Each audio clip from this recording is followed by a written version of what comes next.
Good afternoon, everyone. On behalf of agricultureinformation.com, I'd like to invite the speaker, Ms. Chaya, who will talk about challenges and difficulties faced on growing and selling mangoes.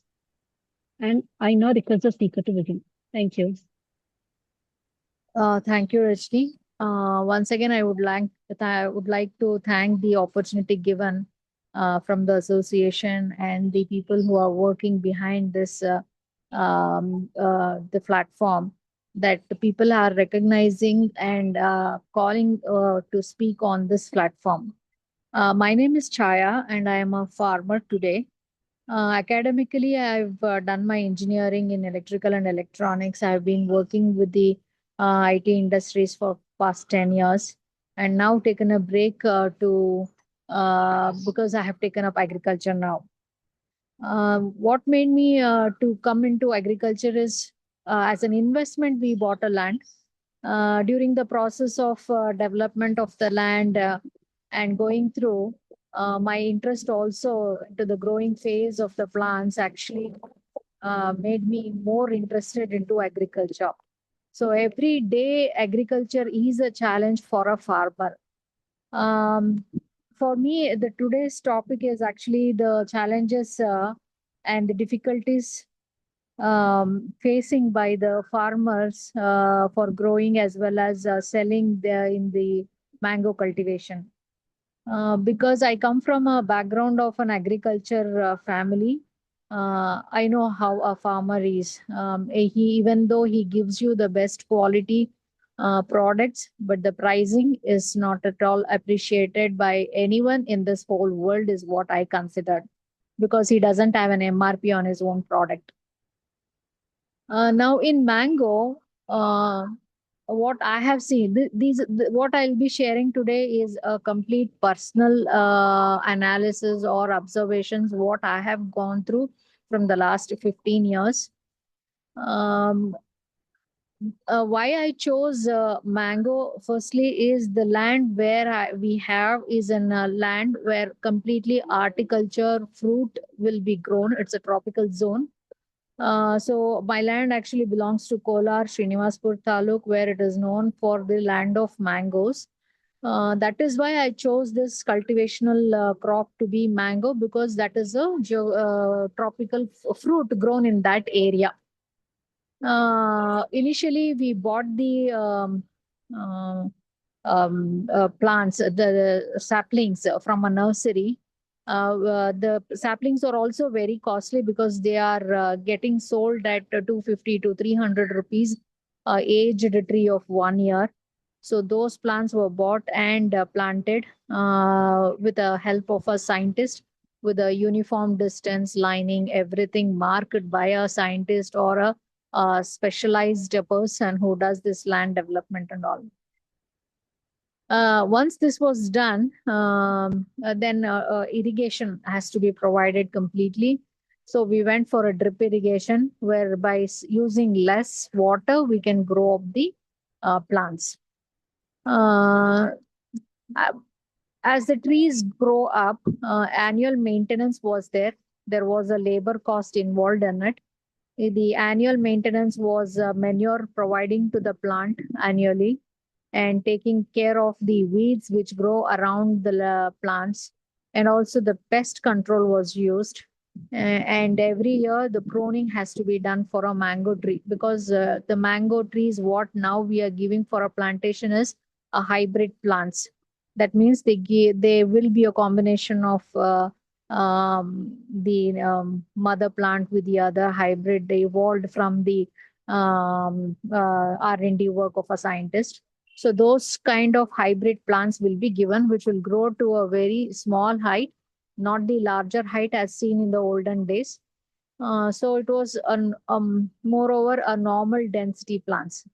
So we have planted it, and the yielding started probably 5 years, and then now the mango plantation, since it is a tropical zone, there are lots of climatic variations happening.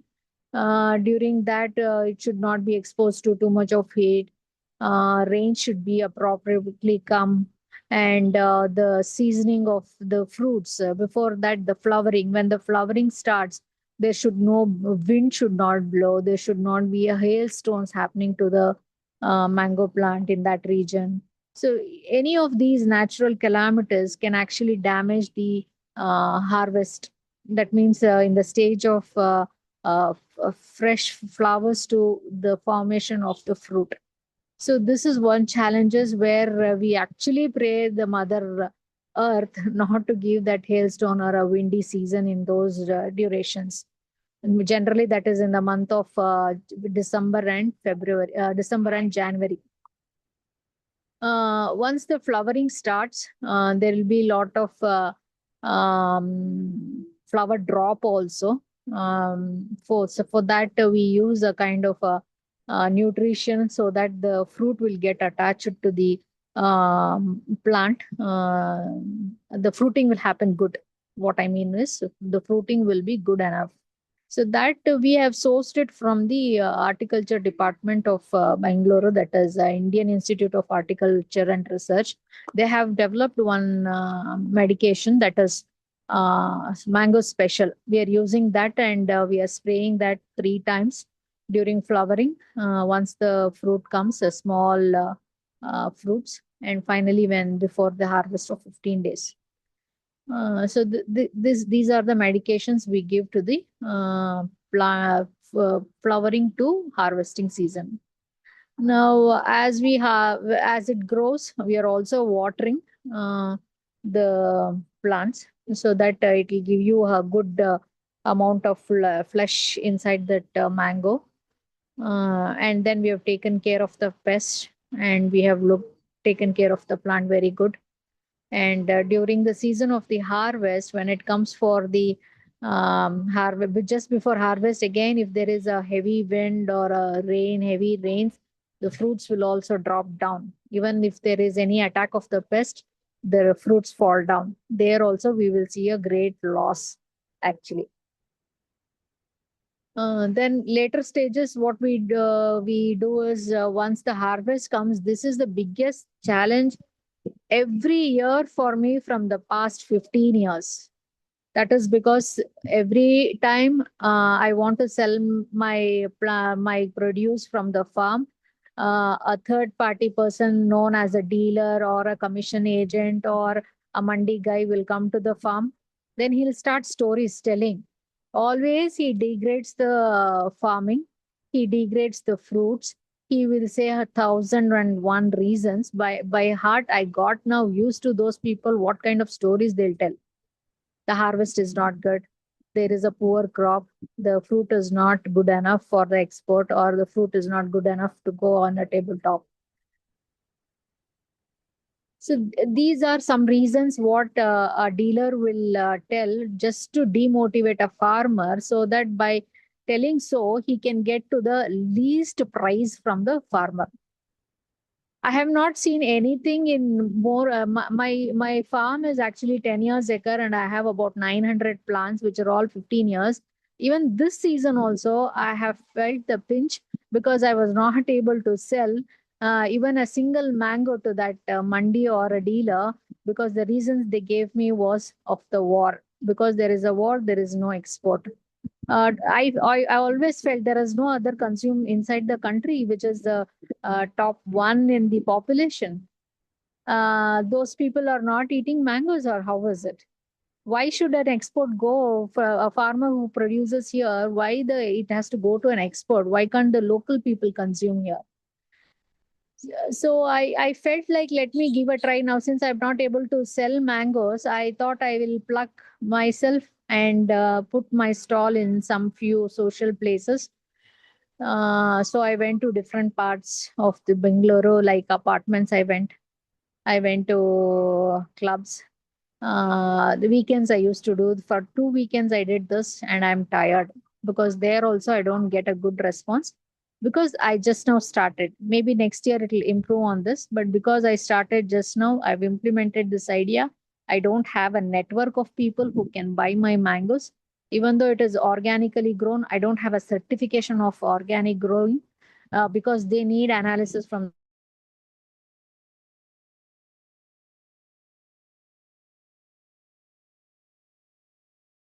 and I have to get the certification.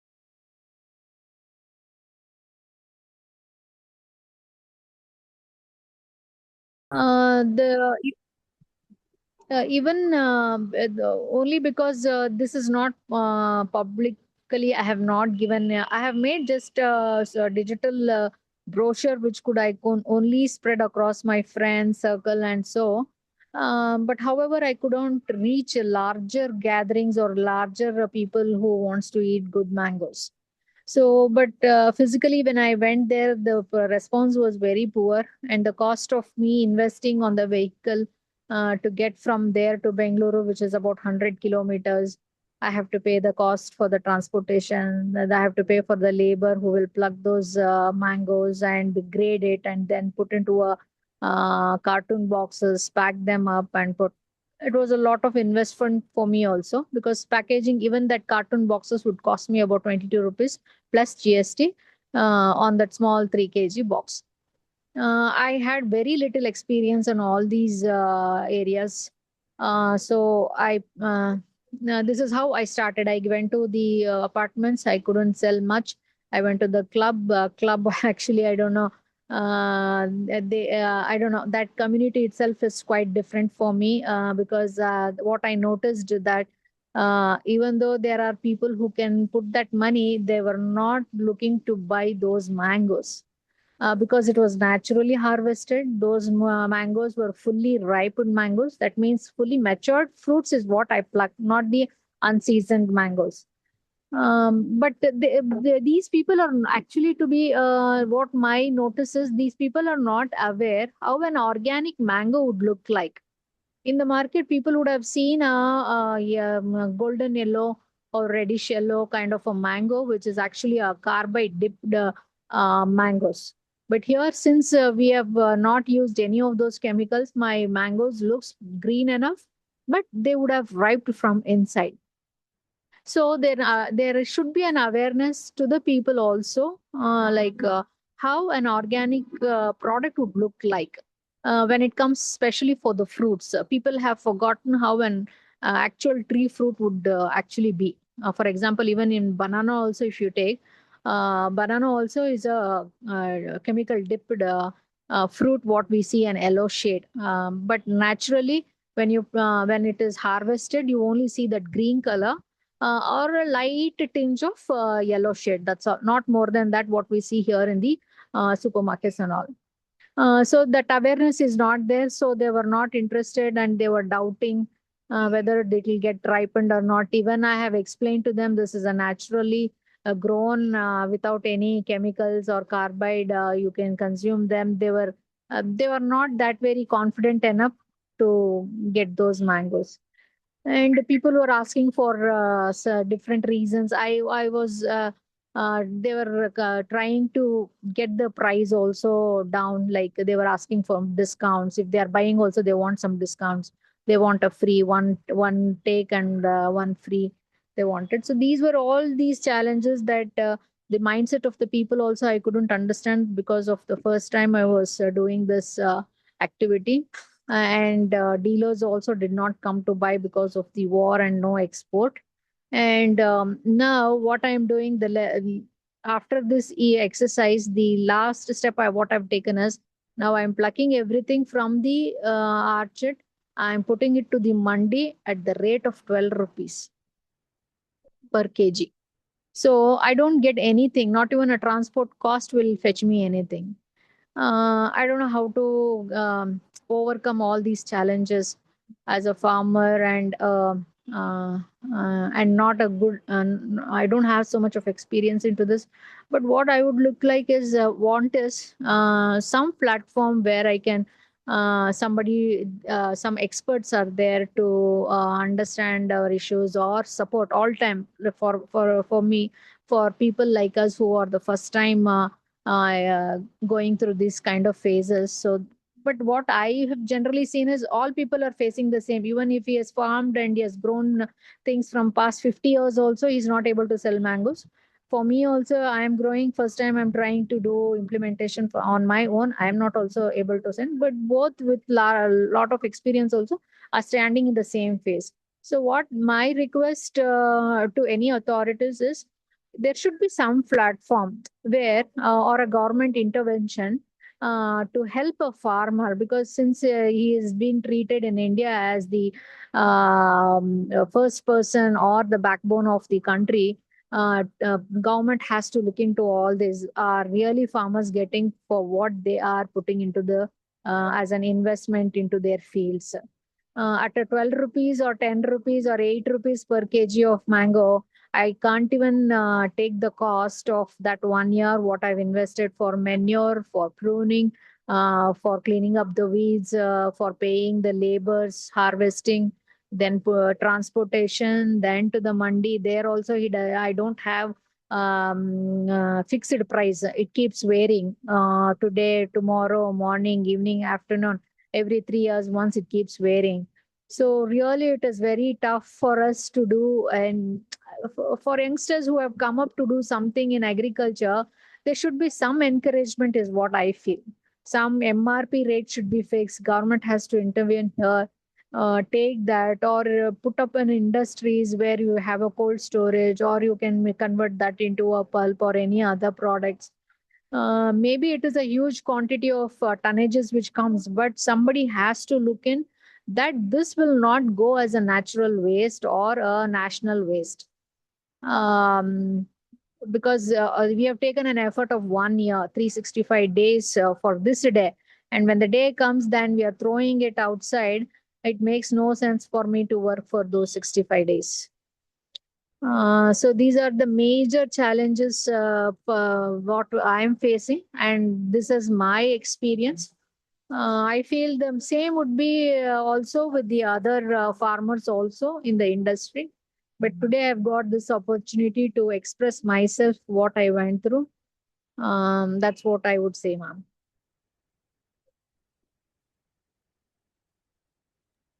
Okay.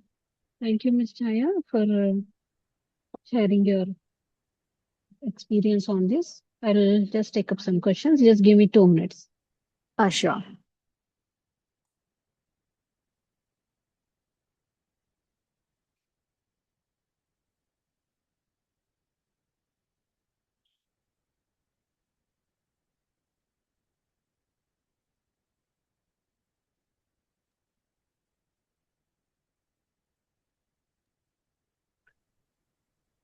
Okay. So the first question is, Mm-hmm. few you might have already answered. Still, I'll just read out them. Mm-hmm. So you have mentioned the question was first question is what are the major challenges mango farmers face during cultivation today? You would like to put in more inputs on this other than your own Cultivation, experiences? yes, cultivation. First thing, you need to have a fencing, ma'am. Without fencing, what happens is that there are sheep, cows which are grazing around, and they would come and eat up your plants. So that is one thing. Secondly, first it has to be nicely fenced around your plot, and you can go for any kind of spacing between the plants. And there could be a pest attacks in the trunks of the trees, so stem borer, and that has to be taken care. Initial stages, these are the major ones, ma'am. And watering is very important. The first 5 years you have to give every day almost till the plant grows up. Okay. And how Varieties can could be spoken here. Varieties also could be spoken instead of we going for the same variety as the next neighbor has done. At least some other good varieties can be introduced in India, because in our Srinivaspura we have most of Mallika and Alfonso and the Totapuri kind of a variety. In large quantities, it comes out in the same. All three of them will come. Instead of that, we can actually segregate many of the different types of mango seeds, and then in that plot we can have 100 trees like that. So that would also give varieties of fruits, and also the market burden of overloading also will reduced in only one variety. okay. So next question is how can farmers manage irregular flowering and fruit drop in mango orchards? How can they avoid, is it? Sorry. I'll repeat it.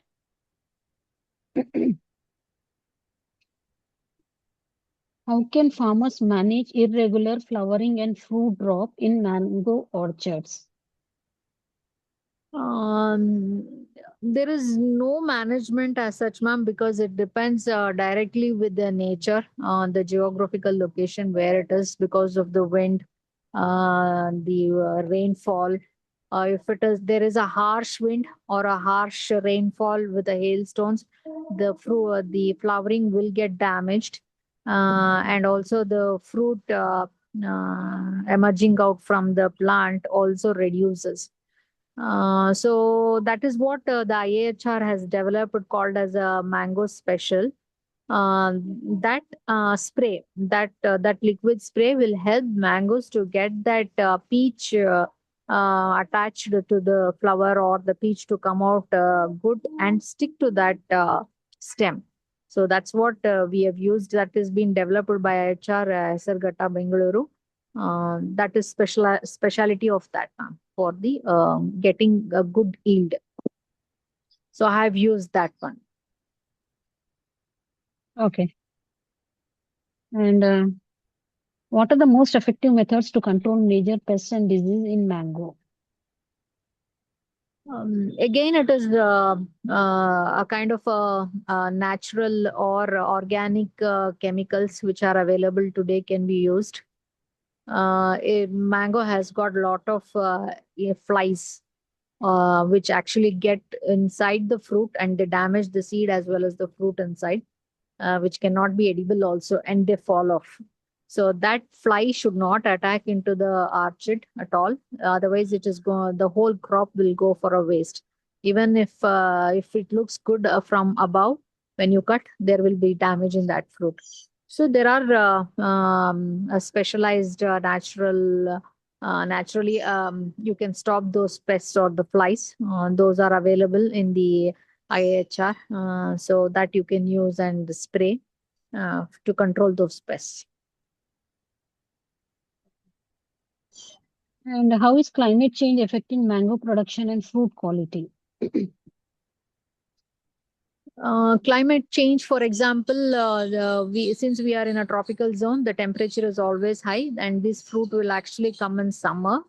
Jan, February, March, April, May, June. This is the 6 months major fruit crop of mango comes in India.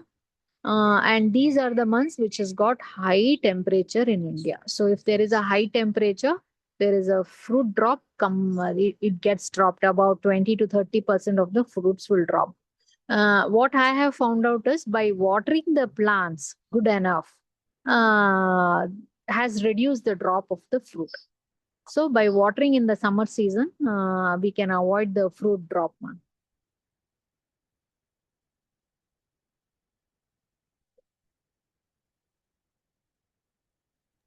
Okay. And next question.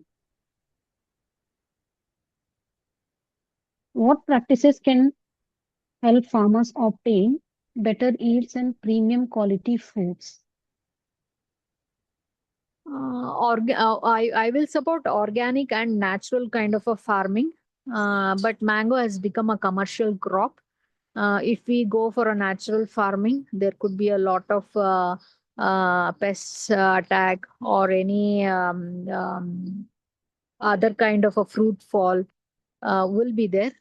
So we are using a mango special for all these to avoid, for a good flowering to a good harvest. A flowering stage we spray one. When there is a little tiny fruit emerging out from that flower, we spray once. And before the harvest, 20 to 15 days, we spray one. So this is ideally a good mango special, which I have been using in my farm. So I could say this is one of the best one, which is been released by the Indian Institute of Horticulture Department, Bengaluru. Okay. And how can farmers reduce post-harvest losses during storage and transportation? Um, Even I am looking for these answers for these questions, because Um, what I would say is there are lots of products which can be developed by a mango. It's just not the pulp. As a drink itself is a mango of a beautiful fruit.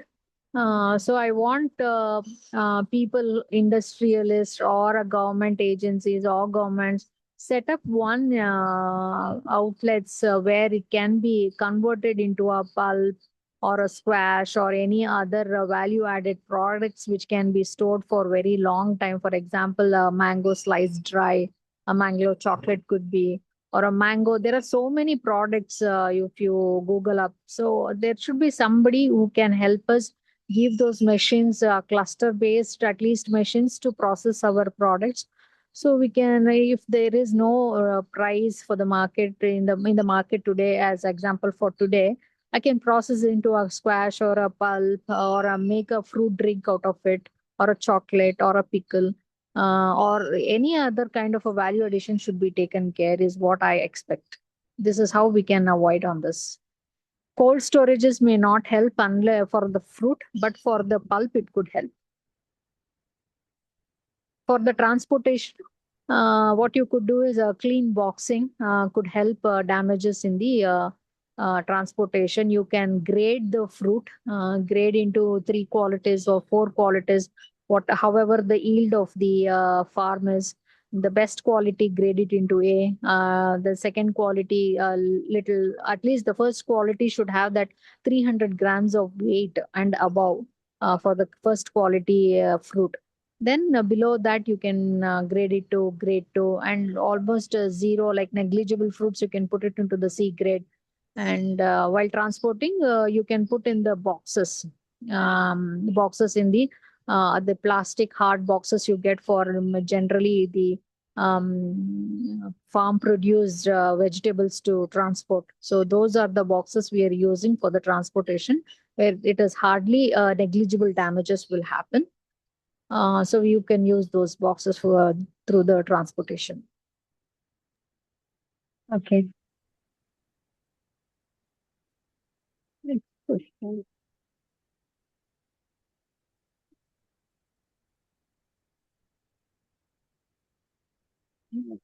Okay.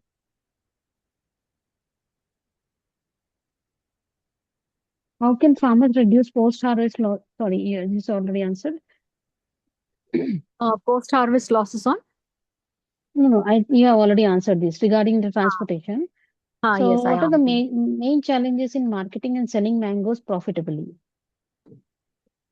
Firstly, I would say the mediators in between, whoever comes on the farmland to buy the mangoes in a complete orchard, they should be stopped. Some agencies should help us, like it is in government agency, should help us to directly sell our fruit to the consumers. A direct sale should happen. Not the middleman should not be there. They should be completely removed, because they are taking the major share. For example, if he is buying a mango from me for 20 rupees per kg, over a night itself, he sells at 50 rupees per kg to the mandi person. So that means overnight he is getting 30 rupees profit, where I am getting just 20 rupees for the whole year hard work. For him, no hard work, 30 rupees. For me, hard work with 20 rupees. That too 365-day wait time. So I feel these middlemen should be avoided, and directly farmers harvest should go to the consumer. That platform has to be created. It can be a digital platform, or a kind of a farmer market can be organized locally, especially where the consumption of the mangoes are high. For example, where the crowd, like in the cities. For me, close by city is Bengaluru. In Bengaluru, if you organize for me a flat space where a farmer can come and sell his produce directly, this is not once in a while happening kind of an event. It should happen every weekend. By the Mango Development Board of Karnataka, they organize some mela of mango, but somewhere once in a year.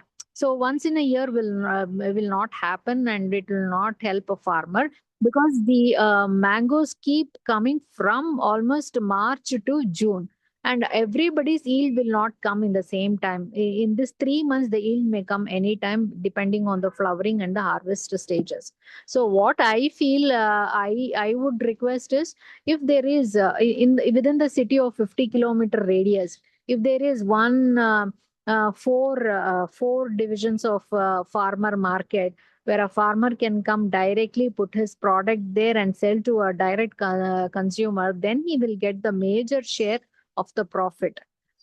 Major share means it is almost his share itself, because he gets the product and he sells to his price. If he sells 50 rupees, he'll get the 50 rupees. Now I see that everybody, fruit vendor is selling at 150 rupees, 100 rupees per kg. When a farmer can, if he sells at 50 rupees, 55 rupees also per kg, he will be profited in that. So I request the cost cutting of all these mediators can be avoided, and the share where direct selling will help us to fetch a farmer more money to him, where he can at least keep up the cost of the cultivation of the mangoes for throughout the year, the labor charges, the medication charges, the land preparation, the land maintenance, everything will be covered under these direct sale price what he gets. Okay. And what role can FPOs and farmer groups play in improving mango marketing and price realization? FPOs, I'm not sure, because I have not never worked in an FPO. I know that it is a community of farmers who produce and sell their products, but I have not able to come across a mango FPO. So I don't know how it works. But what I feel is a direct sale would completely help. Even an FPO comes in between a cluster of farmers together, they can also come. But I don't know if there is a unity between the farmers or not. Even the farmers also should be able to have that unity with them, to stick to one kind of, if I sell today at 50 rupees, the next person he would say I will give it 40 rupees, you take my product. Then that kind of fixation should not happen. All those, the unity between the farmer in the price also should be marked, and then they should have an understanding that we should not sell below this price. This is the cost for me to yield 1 kg of mango. So below the, I will have a 10 rupees profit on that. So if it is 40 rupees cost for one mango, for 1 kg mango, if I have 10 rupees profit on the 1 kg mango, then I will sell for 50. All farmers should stick that they will sell at 50 rupees only. Only then a farmer can come and sell with a fair price is what. So I don't understand the here the, if the farmers actually will work on this. They have to have a community. They have to get together. They have to discuss. They have to stick to this idea that nobody sells below this price. Only then I think the rates of the mangoes will have a good what to say, good platform for them also to get some money. Otherwise, because for the competition itself, he reduces the price of his own produce. There is no value for farmer as well as for his produce. So I feel that the farmers of mango community should come together. For the whole year, they have to fix the price MRP of each fruit in the varieties of fruits, and nobody should sell below that. Only then the market price will be good enough, and some standardization, some systems will develop, and everybody will come to know across it. So they will not underestimate the value of a fruit, nor the work done by a farmer. So I feel that a farmer should come out, speak out, and he has to fix an MRP for his fruit or his produce and then sell. He should never reduce on the price nor the quality. Let him give the best quality for the best price. And direct marketing will help him only fetch some good amount. Right. Okay. As a farmer actively engaged in mango cultivation, what has been your biggest challenge and how did you overcome it? I think you already explained this. Could you please repeat the question, ma'am? As a farmer actively engaged in mango cultivation, what has been your biggest challenge and how did you overcome it? Yeah, biggest challenge is selling of the mangoes itself. Cultivation wise, you can get a technical help for the department. There are people who have done R&D work. There are varieties of mangoes. The yield also can be improvised because of the skill, the knowledge shared by the research people. You have some scientists who can help us in the growth of the plant. Also, we can take a help, the fruiting, everything. You will get the technical support from a departments are there. But the biggest challenge is nobody will help you when it comes for the marketing. That is the challenge. It is only you who have to strategize things to how to sell your mangoes. So if Yes. there is, so this time I have created my own website. I have directly approached the consumers to buy my produce. I'm slowly building up. Since this is the first time I'm doing like this, now maybe if I have 100 customers, tomorrow I can have 200. Slowly this will build up. This is not one day, 2 day job for me to get the customers directly.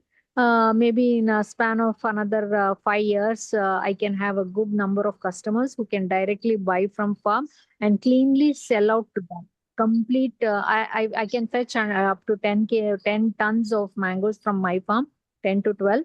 So I want customers who can actually buy those 10 to 12 tons of mango produce. So I have to figure out how can I get those direct customers who can buy from me those quantity of mangoes I can clear from my farm. Hope for the best. So, Yeah, thank you. last question.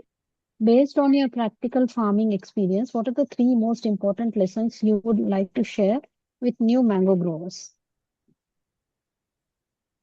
Yeah, for the new mango growers, what I would say is don't go for only one variety of plant. Go for if you have about 10 acres, 1 acre will fetch you about 450 plants to grow. So go, you imagine for to be 500 mangoes, go for different varieties. 1 acre, 500 plants approximately means 10 acres, 10 varieties of mangoes. One or the other variety will have a good yield and will give you a good money also. And also people who wants to eat mangoes, people are who are consuming, they want a mixture means they want different varieties of mangoes also. If I am packing a 3 kg mangoes, they don't want only one type of mango, they want to taste all of them. So in the field, if you have about 3 to 4 varieties, definitely a customer will acknowledge that, and he will also feel happy to buy in that box 3 to 4 varieties where he can have different taste, kind of a thing, where people also want for raw mangoes where they can do that pickling and all. So that type of mangoes also you can plant. You can plant different varieties. Yeah, that's what I would suggest. And irrigation is one important thing that you have to take care. And my annual maintenance is very important. For example, manuring the plant and pruning the plant is very important to get a good yield. Then what else? A natural farming of the soil is also, plowing of the soil is very important, where you can have some weeds grown and then plow it so that the manure, it becomes manure in the soil. So that good soil will help mangoes to come naturally grown. And you can have multiple kind of a cultivation, intercrop cultivation. For example, this time I'm trying to plan for a honeybees to be kept inside the farm. Since I'm growing in between, I'm growing sandal plants also. So that is a long-term plan, like 20 years harvest. So you can have a forest, agroforestry plants also, because a mango tree, from one tree to another tree, it is 20 feet. Now the hybrid plants what are coming is they don't go like 10 feet around. They are little small bushy kind of a thing which grows for 10 feet, that's it. So in between, you can have some agroforestry plants, which when for used for timber or any other medicinal plants, you can use go for medicinal plants. That is also in a huge demand. But everybody, what they look is they want organically grown, pest free, chemical free, and some of these standards has to be maintained. If you maintain these kind from the day one itself, then you will have in a long term you will have a very good yield as well as a good price for those, and it will be recognized also because you would have farmed naturally. There's no chemicals in the soil. The carbon dioxide, you can also get credits for the carbon credits for the trees what you're growing. So because mostly the big trees is what will absorb carbon dioxide and hold those in the soil. So you have agroforestry kind of a theme coming up in the land, that carbon credits also can be taken care, and they'll also give you a little good economical value to the farmer as well. Okay. That was very informative and beneficial insight. Okay. Okay. Okay, Ms. Chaya. So I don't see any more questions. So now we have come to end of question round. On behalf Okay. of agricultureinformation.com, we'd like to thank you for the detailed experience of yours in mango cultivation. So we'll be ending this meeting now. Thank you. Have a good weekend and good day. Thank you, Rohini. And also, I would like to thank the organization of Agriculture Information Stage, who gave me this opportunity to speak. At least somebody there for me to hear my go-throughs of mango cultivation. So I would like to thank everyone here from who has helped me to speak out on this stage. Thank you very much, Ms. Rohini. Yeah, actually, it's Rajni, not Rohini. Rajni, thank you. Yeah. Yeah. Thank you. Okay. So just for information, we'll upload this recording on our YouTube channel as well. Oh, yeah, thank you. I mean, the recording, I mean to say. Thank Yeah. Okay. Thank you.